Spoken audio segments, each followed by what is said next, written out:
কামতে কামতে চোখে দিয়ে এটা আমার এই একটা বলা এত কষ্ট করে পারলাম আজ তো একটা বছর ধরে আমি বলার লাগে একটু কথা কইতে পারলাম আমার নাতিটা কই আছে বাবা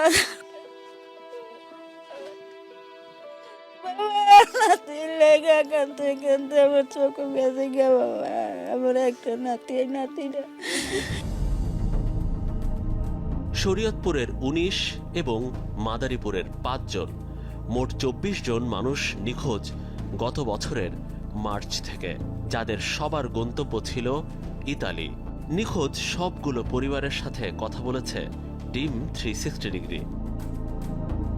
২০২৪ সালের ফেব্রুয়ারিতে ২৪ জন রওনা হন সংযুক্ত আরব আমিরাতের উদ্দেশ্যে। কয়েকদিন দুবাই অবস্থান করে চলে যান মিশরের আলেকজান্দ্রিয়ায়। এরপর সেখান থেকে লিবিয়ার বেনগাজিতে। বেনগাজি থেকে তাদের নিয়ে যাওয়া হয় ওই দেশের রাজধানী ত্রিপোলিতে।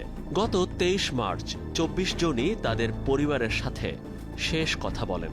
সেদিন জানিয়েছিল ত্রিপোলি থেকে তারা সমুদ্রপথে স্বপ্নের দেশ ইতালিতে যাচ্ছেন। এরপর তাদের ভাগ্যে কি ঘটেছে কেউ জানে না।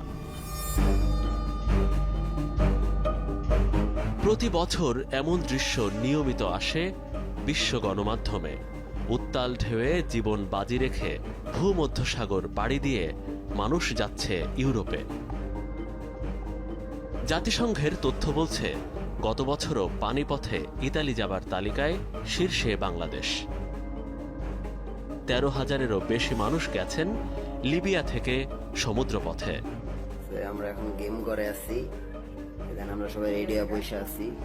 লিবিয়াতে যেখানে সবাইকে রাখা হয় সেই জায়গাটিকে বলা হয় গেম ঘর। যেদিন ইতালি রওনা দেবে তাকে বলা হয় গেম দেয়া।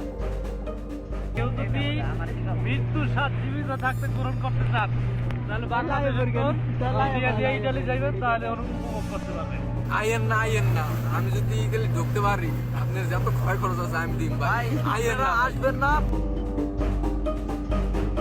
কেউ গেমে জিতে পৌঁছে যান স্বপ্নের দেশে, আর কারো হয় সলিল সমাধি।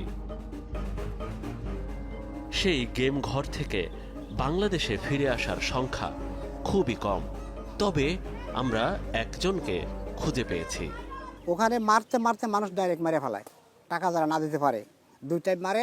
ওরা শুধু মদ গাঞ্জা খায়, মদ গাঞ্জা খায় উড়ানারা পিটায়। চেয়ারে জনে পিঠা এখন হিসাব নাই গা।